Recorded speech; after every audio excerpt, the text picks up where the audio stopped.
James Knox Polk, 11th President of the United States, played a crucial role in shaping the country as we know it today, but was it an overall benefit in the long run?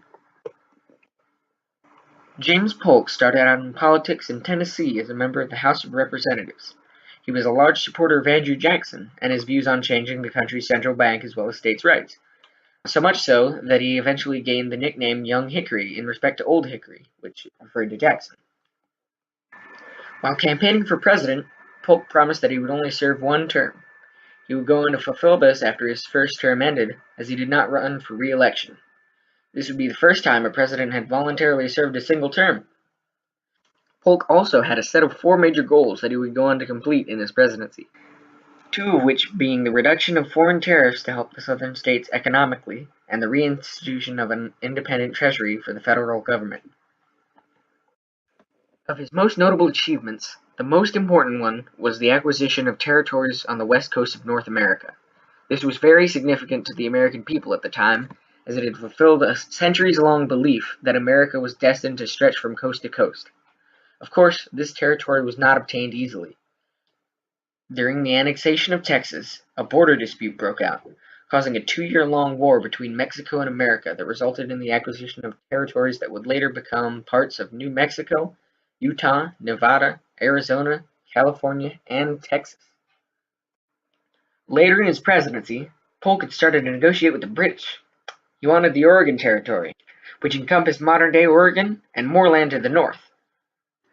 It also included land that would eventually become parts of Washington, Idaho, Montana, and Wyoming. Polk rallied cries of 54-40 or fight, which referred to the northern border of the entire Oregon Territory at 54 degrees 40 minutes. Nonetheless, it was eventually agreed to divide the land such that the northern border was consistent with the rest of America's northern border. However, one cannot rule an entire country without facing controversy. Many advances on Mexico, and most of the entire Mexican War, were considered unjust by many people, and the initial conflict that ignited the Mexican War may have been predictable and preventable. Polk had sent troops far south of the southern border of Texas that Mexico had specified. Between these two places, there were no American immigrants to Mexico, but this land was considered part of Texas by America. Since the advancement of military troops beyond Mexico's borders was seen as an act of war, Mexico defended themselves by attacking these troops. Subsequently, America had treated this as an offensive move on Mexico's part, which led to support for war with the country, and thus the Mexican War. As a result of the war, America would end up taking half of Mexico's land and a third of their population, leaving the country very weak. The way the acquisitions were handled weren't ideal either. Mexicans already in lands claimed by the United States wouldn't be considered citizens and could not vote. They would also have a harsh social stigma against them due to nationalism of American citizens.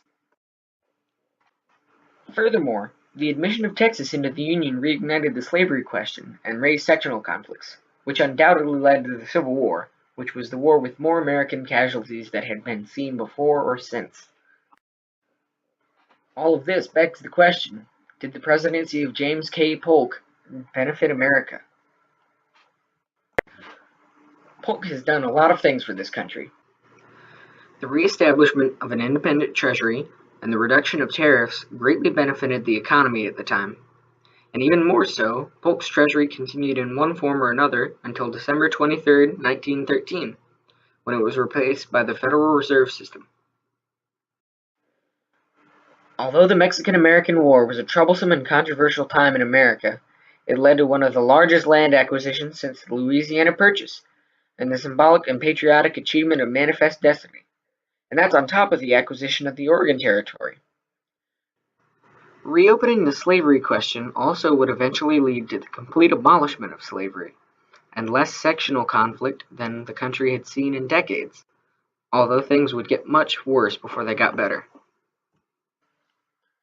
All in all, if James Polk had not been the President of the United States, the country would be worse for it, and would have ended up being very different today.